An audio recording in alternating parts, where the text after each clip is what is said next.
Et ici, j'en ai maths, 40 ça. Je suis au refuge de 40 ça.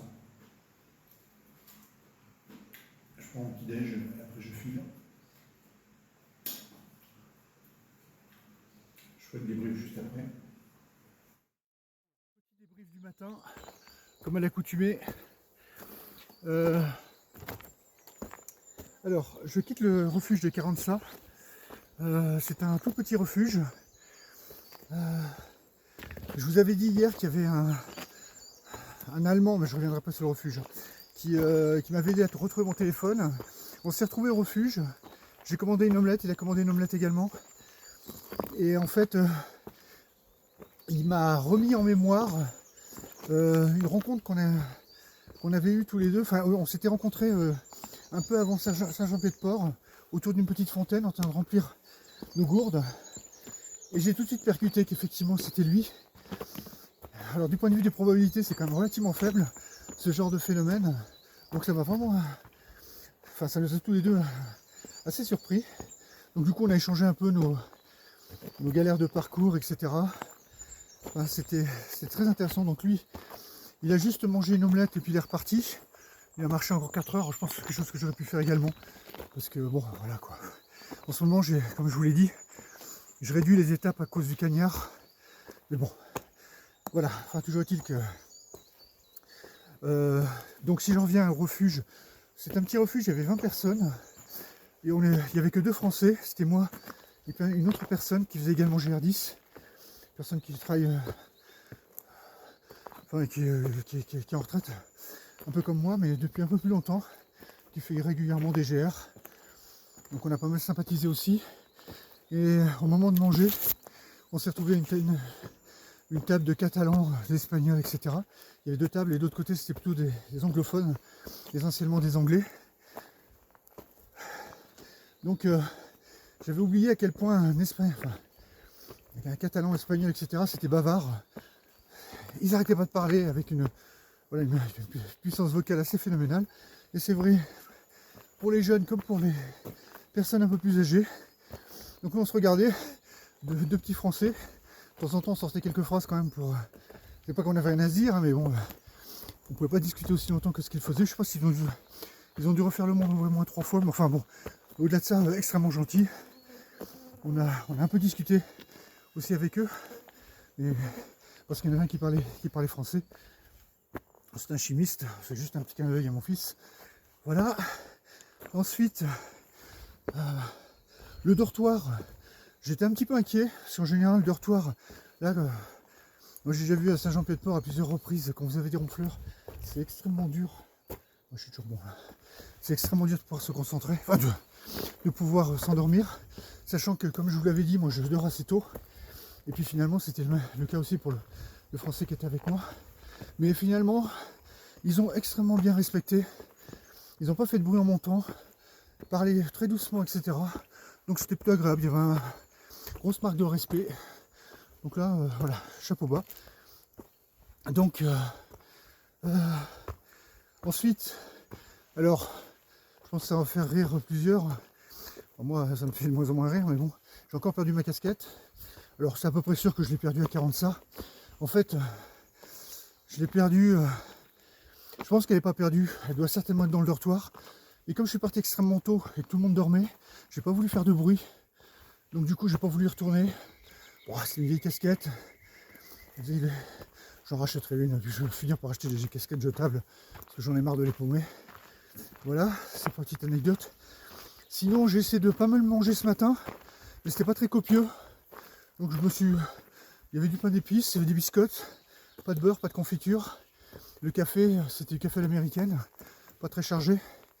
Bon, enfin, j'ai mangé tout ce que j'ai pu, sauf que avant de prendre mon petit déjeuner, je me suis un peu trompé. J'ai tapé dans un bag. Je pensais que c'était mon petit déjeuner. En fait, c'était le pique-nique de quelqu'un d'autre.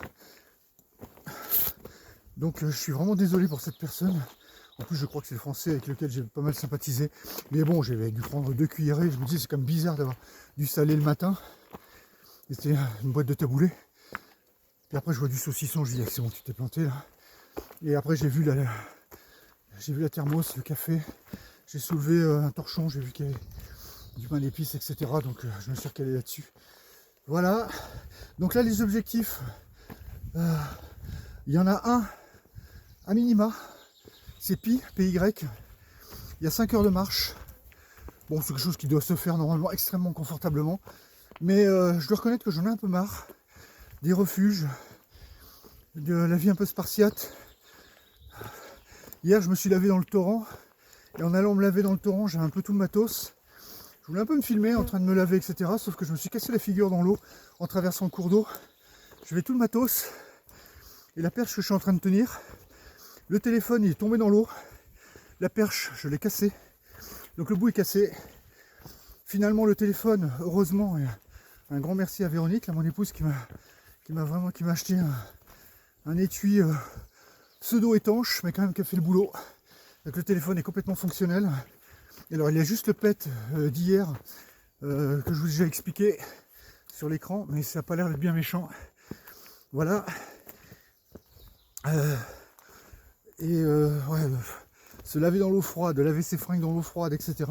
Quand vous avez goûté à l'hôtel dans lequel j'étais hier, on a du mal à passer de 0 à 100% de confort, quoi. Enfin bref, voilà. Donc là, si tout se passe bien, j'aimerais bien aller au refuge de Mirail, je sais pas trop comment on dit. Bref, c'est le refuge qui est juste avant le Mont Canigou. Et après, le lendemain, attaquer le Mont Canigou. Je fais ce petit clin d'œil à mon père. Voilà.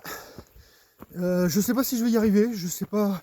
Parce que c'était censé, la dame nous a dit que ça devait être cloudy aujourd'hui. Moi je vois un ciel immaculé. Il devait faire froid.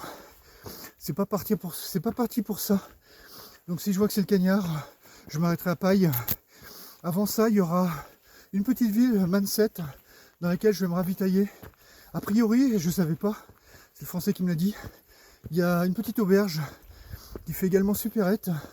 Donc si je pouvais faire un plein de tout ce qui me manque, de tout ce que j'ai pas emmené. Alors voilà, j'étais super content d'avoir un sac léger, mais la contrepartie, c'est qu'après vous n'avez plus rien, quoi.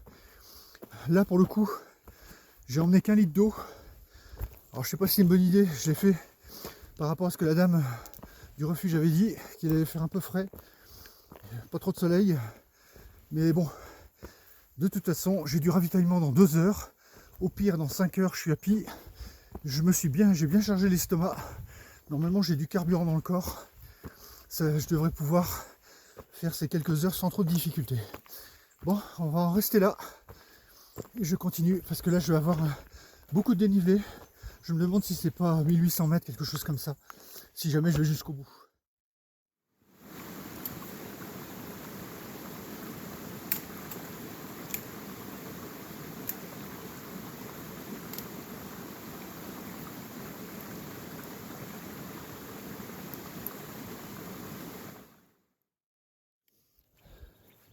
Alors, je vous fais profiter d'un de mes moments préférés, le matin de bonne heure, la quiétude de la nature.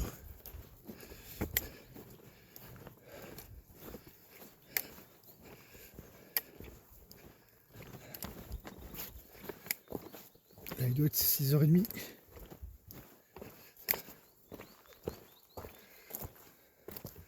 Ça, c'est vraiment le moment idéal pour marcher.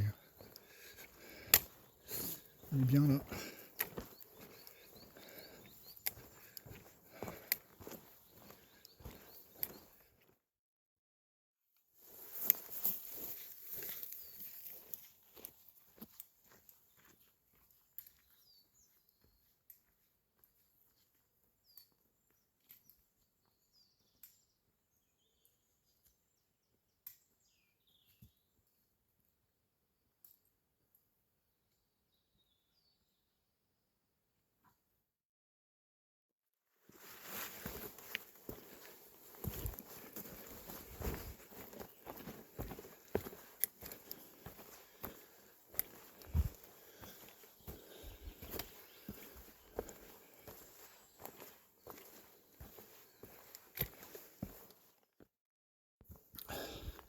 Oui, il y a autre chose que je voulais préciser. Parce que ça, par contre, je me souviens vous avoir parlé d'avoir cassé ma perche en tombant dans l'eau. Et en fait, j'ai réussi à réparer avec du fil de fer recuit. Il y avait 2 rainures de chaque côté de la tige qui s'étaient cassées, désolidarisées de l'autre tige. Du coup, j'ai coupé ce fil recuit. Ça n'a pas été simple parce que j'avais qu'une pince qui était complètement rouillée que je pouvais pas, avec laquelle je ne pouvais pas serrer, donc je ne pouvais pas couper avec la pince. Je pouvais juste mettre le recuit en torsion. Donc c'est ce que j'ai fait à plusieurs reprises pour couper 2 petits morceaux. Puis après, comme une des nanas du refuge voyait que j'étais un petit peu en peine, elle m'a dit bah écoute, si tu veux, j'ai de l'adhésif assez costaud. Si ça peut t'aider, j'ai pris l'adhésif. Et alors là, je vous montrerai à l'occasion, mais j'ai réparé ça, j'ai réparé ma perche comme ça.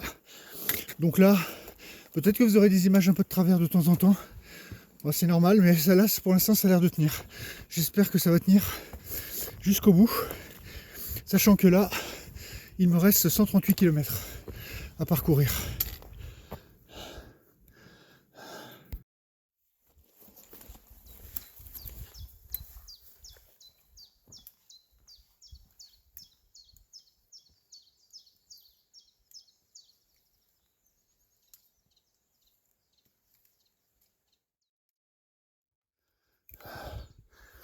Le Beau Pierrier.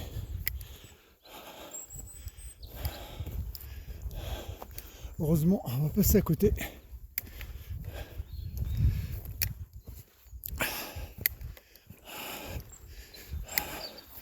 On voit que la montagne a été pas mal attaquée par le temps.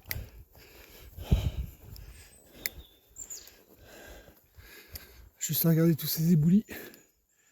Ça, c'est des bouts de rochers qui viennent de là-haut. Il y a de l'eau qui s'insère dans les interstices de roches. Puis quand ça gèle, ça pète, ça dilate. L'eau se dilate, ça fait péter les rochers. Et ça se dégringole. Donc c'est typiquement pas l'endroit où il faut planter sa tente. Voilà, j'arrive au col de Pal. Je vais pas mal monter ce matin. Bon, j'avance parce que j'avais des bêtes qui me tournent autour. Là. Oh, c'est pénible ça. Ok. Je vais quand même essayer de faire une vue panoramique. Voilà, putain, il y a des mouches partout là. Elle va pas être très longue. Parce que j'ai des bébêtes partout autour de moi. Voilà. J'ai fait presque 3 km, enfin 2 km 5, 3 km. Bon, à la fraîche, ça se passe toujours bien. C'est après que ça se complique. Allez, on avance.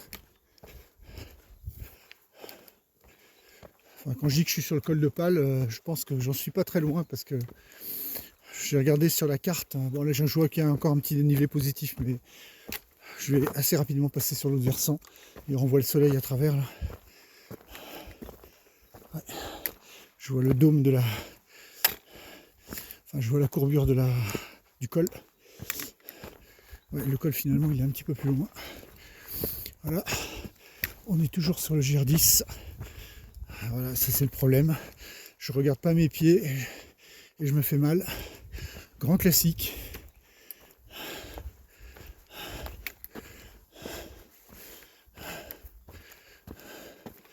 Il est encore assez bas le soleil. Il doit être un peu plus de 7 heures.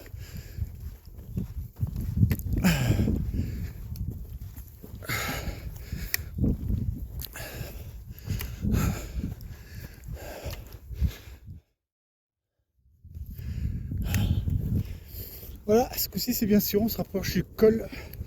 Je pense que je ne monterai pas plus haut. On doit être à 2004. Quelque chose comme ça. Marque du GR10, ce sera par là-bas. On va aller voir le panneau. Qu'est-ce qu'il nous raconte? Ouais, c'est ça, c'est le col de Pal. Non, pas 2004, 2003, autant pour moi. 2003. Donc moi, monter, c'est ce que je vise. Alors ils annoncent 2h45, Organic Map me dit 2h. Bon, peu importe, c'est pas un souci. 40 ça, il annonce à 1h45. Oh, j'ai dû mettre moins que ça. Enfin bon, peu importe les timings. Bref, là-dedans, on voit que tout est sécure. Voilà. Petite vue panoramique. L'est, du côté du soleil. Voilà. Et moi, en daille. est situé à presque 800 km derrière. C'est ce que j'ai parcouru. Entre 700 et 800 km, il faut que je fasse le point. Voilà. Bon, on nous avait annoncé du cloudy. Pour l'instant, rien en vue. Donc je pense que c'est une journée assez chaude. Ceux qui me connaissent, vous commencez à deviner que c'est des paysages que j'apprécie particulièrement. Des grands open space comme ça. Avec paysages à perte de vue.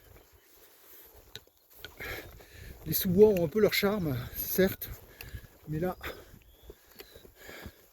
ça correspond vraiment à mon état d'esprit. Pouvoir aller dans toutes les directions sans limite, avoir accès à tout ce qui est visible, même ce qui est très loin.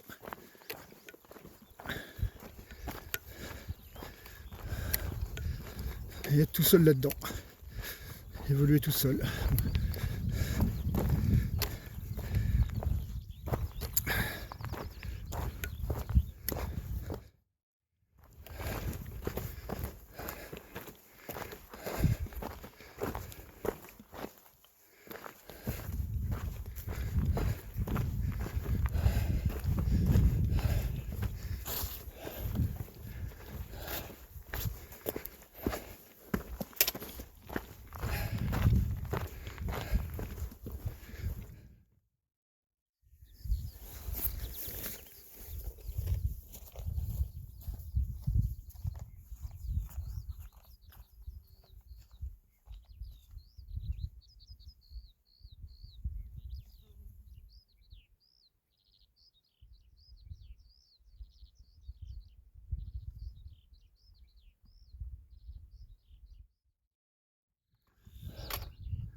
Je ne peux pas empêcher de refaire un petit panorama.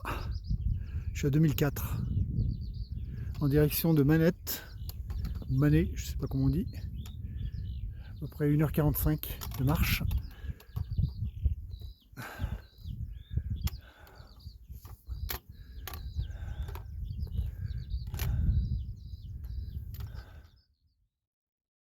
Je croyais que c'en était fini avec les pierriers en quoi. Eh ben non.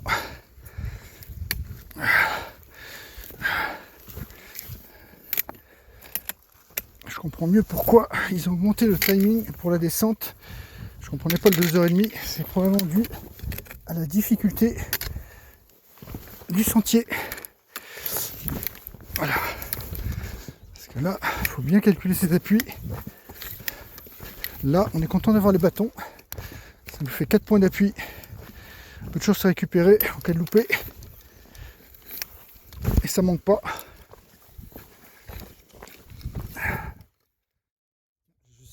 Je crois que c'est le petit village. Voilà, t'inquiète, Manet, qu'on doit voir au loin là-bas. Ok, ça sent 1h, 1h30 de. Bref, 1h, 1h30 de marche. Bon, c'est plutôt positif. Je vais pouvoir me manger un peu. Bon, je suis pas super faim, mais je vais quand même me charger pour ne pas avoir transporté. Et puis après, je vais voir, comme je pense qu'il y a une petite supérette à côté. Je vais refaire le plein de céréales en tout genre. Parce que là, il doit me rester 2 compotes. C'est tout ce qui me reste. Puis un autre oignon de pain. Enfin, un bout de pain. Ouais, allez, on y va.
la target, de quoi manger et peut-être se ravitailler si la super était ouverte. Bon, je suis en milieu de matinée, ça devrait le faire. Bon, on va voir ce que je peux trouver là-bas. Bon là, il me reste encore peut-être une demi-heure. Hop, voilà, donc le petit village qui est juste en face, accroché sur la montagne. Bon, visiblement, je vais avoir un petit dengue positif pour aller le rejoindre. Pas grave, on y va.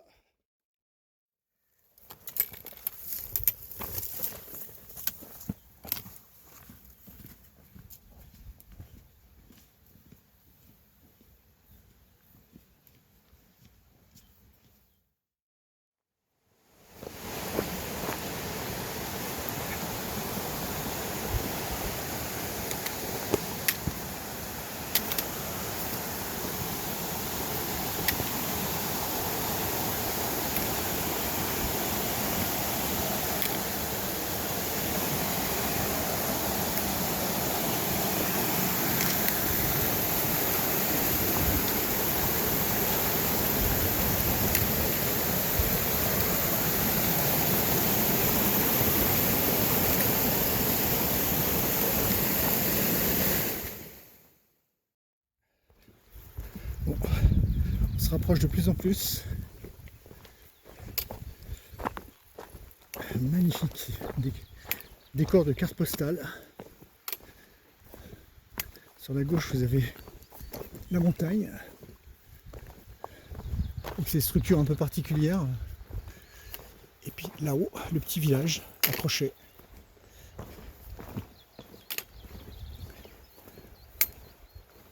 Il doit faire bon vivre dans ce coin-là.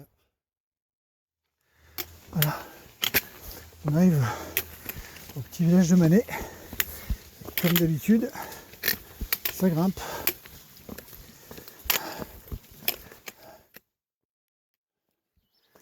Donc là, il y a un gîte. On va essayer de continuer à monter.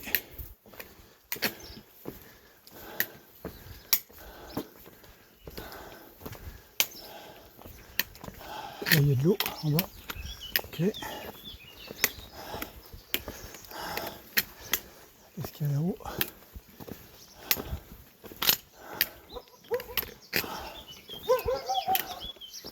Ouais, ça grimpe encore.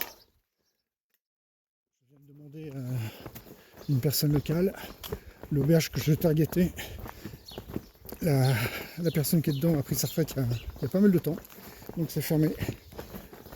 Il y a encore éventuellement possibilité de se ravitailler un peu plus bas, mais les gens sont tous partis à la passerelle, parce qu'il y a une passerelle qui s'est écroulée. Il me reste une dernière option, c'est d'aller voir un gîte. Et s'ils ne peuvent pas me faire à manger, ça va être compliqué là, parce que pareil, je vais y arriver, mais il faut quand même que je mange quelque chose. Alors, on est bien. Alors, une fois qu'on est à côté de la mairie. Ouais, donc ça c'est la mairie, il m'a dit qu'il fallait que je continue à descendre, donc je pense que c'est le gîte que j'ai vu tout à l'heure. Je vais quand même aller frapper à cette porte là parce que alors le gars là, normalement il est parti à la passerelle, c'est pour ça qu'il peut pas, sinon il y avait de quoi manger là, il y avait tout là-haut. Ah, ça me fait rager ça. Alors après je suis passé, il faut que je retourne au gîte devant lequel je suis passé.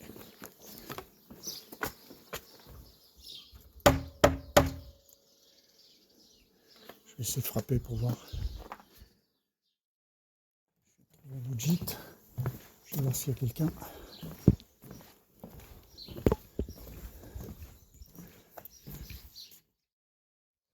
Bon, il y a un très gentil monsieur qui est sorti.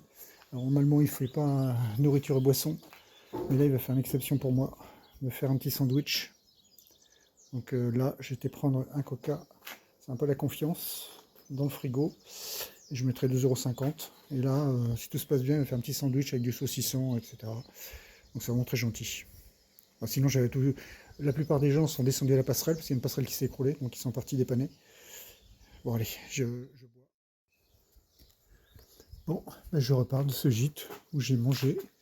J'ai pris 2 sodas et j'ai refait le plein de ma flotte. Normalement, là, je suis bon pour aller jusqu'à Mirail ou quelque chose comme ça. Je suis pas sûr que ce soit la bonne prononciation. Enfin, bref, le refuge qui est juste au pied du Canigou, en direction de Banyuls. Allez, c'est parti. Voilà, je quitte progressivement le petit village de Mante, où j'ai pu m'approvisionner, enfin pas m'approvisionner, mais au moins manger et boire. Donc là, l'estomac est ok. Au niveau boisson, je suis ok aussi. Donc là, je continue vers Pi. Et ensuite, le premier refuge avant le Mont Canigou. Mirail ou quelque chose comme ça. Allez, c'est parti. Là, il fait super chaud. Et ça me plaît pas trop ce qui se passe au-dessus là. Bon, on continue. Voilà, on est arrivé au col de Manted. Il doit être à quelque chose comme 1800 mètres. Voilà. Donc là, je continue normalement pour aller jusqu'à Paille. Enfin, Pi, précisément, je sais pas pourquoi j'appelle Paille. C'est que de la descente. Bon, c'est annoncé à 2h, 2h30 de Manted là. Je sais pas combien j'ai mis de temps pour monter, mais je pense qu'en un petit peu plus d'une heure, je devrais être à Pi. Allez, ici, on nous dit que c'est dans cette direction. Eh bien, on y va.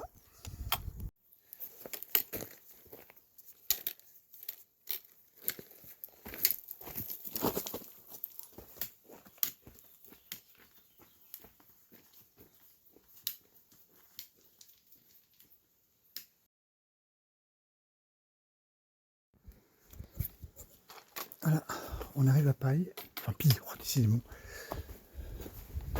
Voilà. Petite rue. Je sais pas trop où on va tomber. Je trouve une auberge. Une épicerie. Fromage de chèvre. Est-ce qu'il faut descendre? Je ne vais pas être loin. Fromage de chèvre. Donc, si on a des températures entre 35 et 40 degrés, le bac il se dilate jusqu'à 3 cm de litre. On a aussi un phénomène de dilatation des câbles. Alors, où est-ce qu'il faut que j'aille pour trouver l'épicerie? Fromage de chèvre. Je continue encore un petit peu et après je cherche sur Google Maps parce que dans ce scagnard, j'ai vraiment pas envie d'y aller un peu au pif.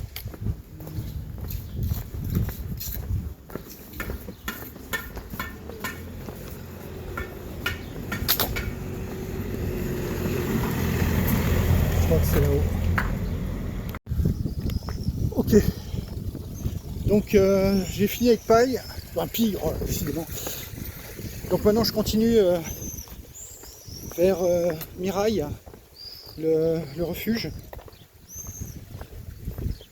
Alors, je regarde comme si j'allais m'oublier parce que je pars un peu vite là. Ah, c'est bon, j'ai la gourde, j'ai tout. Je suis chargé en eau parce qu'on m'a dit qu'il n'y avait plus beaucoup d'eau derrière. J'ai a priori 4 heures de marche. Je n'ai pas trop regardé l'heure qu'il était, mais il doit être 1h, 1h30. On mange là-bas avant 19h, j'ai pris une demi-pension, on mange avant 19h. Donc ça devrait être jouable. Donc en fait, c'est un peu compliqué parce que je suis rentré dans cette espèce de... Enfin, le restaurant, le bar, il n'est pas clairement indiqué. Donc j'ai vu des gens qui parlaient un petit peu en haut, donc je suis monté, j'ai vu qu'on leur servait, il y a quelqu'un qui est en train de manger, et puis il y a d'autres personnes qui étaient en train de boire. Donc j'ai posé des questions, de savoir s'il y avait une épicerie ici à un gars qui semblait être le propriétaire du bar. Bon, le gars il m'a pris de gond en disant j'ai que 2 mains, etc. Je crois qu'il n'avait pas bien compris. Enfin, ça m'a un peu énervé parce qu'il croyait que je pensais que c'était lui qui faisait, enfin, qui tenait l'épicerie, et puis comme il avait autre chose à faire, il ne pouvait pas me servir, etc. Enfin, c'était assez un peu agressif. Je lui dis, il me dit si vous voulez manger, je vous prépare à manger, puis après j'ouvrais l'épicerie, etc. Mais c'est un ton qui était quand même assez déplaisant. Alors, est-ce que je suis toujours bon là? Faut qu'on ne pas se gourer. Je n'ai pas marqué GR10, la GR10 c'est marqué là. J'imagine que c'est encore tout droit. Bon, parce que quand je fais une petite présentation comme ça en général, je me gourre. Alors ensuite, il commence à faire des allusions par rapport au fait qu'il il fallait qu'il aille vite parce que le monsieur est pressé en parlant de moi, parce que entre temps j'avais commandé un coca, etc. Donc j'ai rien dit. Après il me fait, j'appelle le refuge pour pouvoir réserver une demi-pension. Et il vient vers moi, il fait, il me tire un peu le bras en me disant ouais, l'épicerie si vous voulez c'est maintenant, etc. Enfin bon, un peu compliqué le garçon. Du coup, je finis mon appel, je fais ma réservation, heureusement il restait une place. Et je descends en bas, et puis là je crois qu'on s'est dit un peu nos cas de vérité. Et je me suis un peu énervé parce que franchement, je lui ai dit que, écoutez, moi s'il m'a expliqué clairement les choses, pas de souci, j'aurais compris, j'aurais attendu, etc. Et puis voilà, le ton a un peu monté. Et finalement, après il me dit Bob, je ferme la boutique, je vous sers pas, mais écoute, pas de souci et tout ça. À la fin, il finit par me dire bon, mais vous voulez quand même quelque chose? Je dis oui, j'aurais bien aimé, mais bon, tant pis, hein, c'est pas grave. Et puis après, bon, allez, ça c'est. Il s'est excusé, machin et tout. Enfin voilà. Je lui ai dit écoutez, si vous m'avez expliqué gentiment, il n'y a pas de souci. Écoutez, moi je suis un client, enfin, la moindre des choses, c'est qu'on traite le client avec un minimum d'égard dans la mesure où c'est lui quand même qui vous met un peu de sous dans la poche. Voilà, bon après tout s'est arrangé. Mais bon, le gars. Il me dit, il fallait que je devine que c'est lui qui tenait l'épicerie, qui devait faire tout le service, etc. Enfin voilà quoi. Mais bon, allez, ça s'est bien terminé. Donc maintenant, il me reste 4 heures à faire. C'était pas ce que j'avais prévu initialement. Ce que j'avais dit, c'est que... Parfait, là je suis toujours sur le GR10. Alors maintenant, il faut pas se tromper. Il faut savoir si je dois descendre ou monter. Voilà, comme d'habitude. Voilà, si vous voyez, alors là, on voit bien que c'est le GR10. Par contre, on ne sait pas où ça continue. Alors ça, c'est le grand classique que dit ma montre. On est censé aller tout droit. Ah oui, ça doit être ça alors. Voilà. Et je sais plus trop où j'en étais. Oui, juste dire qu'effectivement j'en avais encore. Oui, c'est pas ce que je fais d'habitude. C'est-à-dire que là, je vous avais dit que comme c'est le cagnard, je passe en dessous des 20 km. Là, je vais faire plus. Parce que je me suis rendu compte que hier, j'aurais pu faire plus. Et puis, très honnêtement, j'ai envie de raccourcir un peu le timing pour plusieurs raisons. C'est-à-dire que plus j'attends, plus il va faire chaud. Alors ensuite, là, c'est où? Alors là, je vais au GR10, donc j'imagine qu'il faut continuer. Et puis, ça va être la période estivale. Je vais avoir de plus en plus de problèmes pour réserver. Je le vois déjà avec les refuges. Les refuges sont de plus en plus pleins. Donc voilà. Bon, alors là, j'ai deux options. Le refuge des Mariailles, c'est 4 heures en suivant le 4h10 en suivant le GR10, 3h40 en suivant le GRP. On va jouer les puristes. Je vais prendre le GR10. C'est parti pour 4h10. Bon, on va voir si on met 4h10. Il m'avait fortement conseillé de prendre de l'eau avant de partir. Je comprends pourquoi. Tout est asséché, ou pas mal. Il ne reste plus grand chose. Plus de zone où on peut vraiment poser une gourde. Je pense que les 4 heures là vont être compliquées. L'avantage malgré tout, c'est que en deuxième partie d'après-midi, j'ai bon espoir que la température tombe un peu. Voilà, je vais poser la caméra. Là c'est un peu long. Ça se dessèche de plus en plus.